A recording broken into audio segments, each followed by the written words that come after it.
Dhaybani spoke from Mount Nmeh, where his forces recently took ground from the insurgents. He explained that, while air support from Saudi Arabia and its coalition partners is excellent and helpful, the only way to retake Sanaa without bombing it to ruins and inflicting unimaginable civilian casualties was to capture the mountains around the city.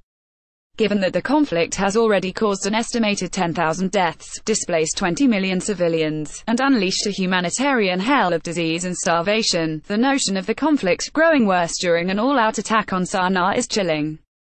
A UN official told Sky News the situation in Yemen has become the worst humanitarian crisis in the world. The Sky News team witnessed this firsthand, as the Royal Saudi Air Force arranged for them to become one of the rare foreign news teams to visit the country since the civil war began, presumably to continue the good press flowing from Saudi Arabia's recent announcement of a $1 billion humanitarian aid program for Yemen. The reporters saw a horrifying number of civilians with missing limbs, many of them reportedly maimed by Houthi landmines. There was speculation the Yemeni civil war was entering a terminal phase after the killing of former President Ali Abdullah Saleh in December. Saleh was a crucial early ally of the Houthis against his successor, Abd-Rabbu Mansur Hadi, but the relationship turned sour when Saleh was seen talking to the Saudis and looking for a way to end the conflict, and the Houthis murdered him as a traitor. The loss of Saleh and his supporters was seen as a possibly mortal blow to the insurgency. Instead, the civil war ground on, but if anything it became even less civil. It is increasingly clear there are more than 2 or 3 sides to the conflict.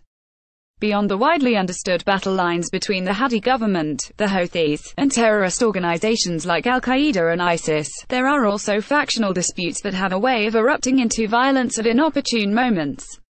For instance, there is a separatist faction nominally allied with Hadi that actually wants to carve out an independent southern state. The separatists denounced Hadi's government in exile as corrupt and demanded he fire his entire cabinet. When he missed a deadline to comply with their demands, the separatists turned on their former partners and briefly seized control of the city of Aden, where the Hadi government is nominally based. Hadi himself is more likely to be found in Saudi Arabia, which is committed to restoring his government. The United Arab Emirates strongly backs the southern separatists, though UAE is Saudi Arabia's coalition partner in Yemen. The fighting in Aden stopped when Hadi and the UAE convinced both sides to stand down, leaving dozens killed and hundreds wounded. The battle in Aden was not a minor scuffle between a few hotheads. The separatists and Hadi's forces were blasting away at each other with tanks and artillery pieces.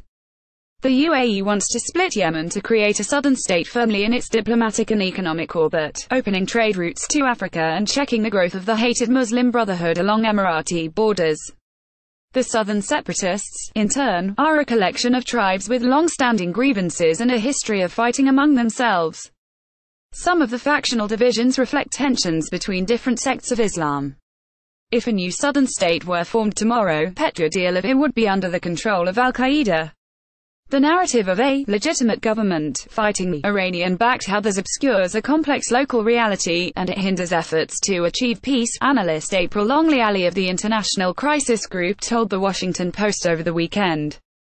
Despite General Dhaybani's optimism about slowly building up a commanding position in the mountains around Sanaa and preparing for a knockout punch to end the Houthi insurgency, the Associated Press called the war a stalemate on Monday, comparing it to America's 16-year operation in Afghanistan.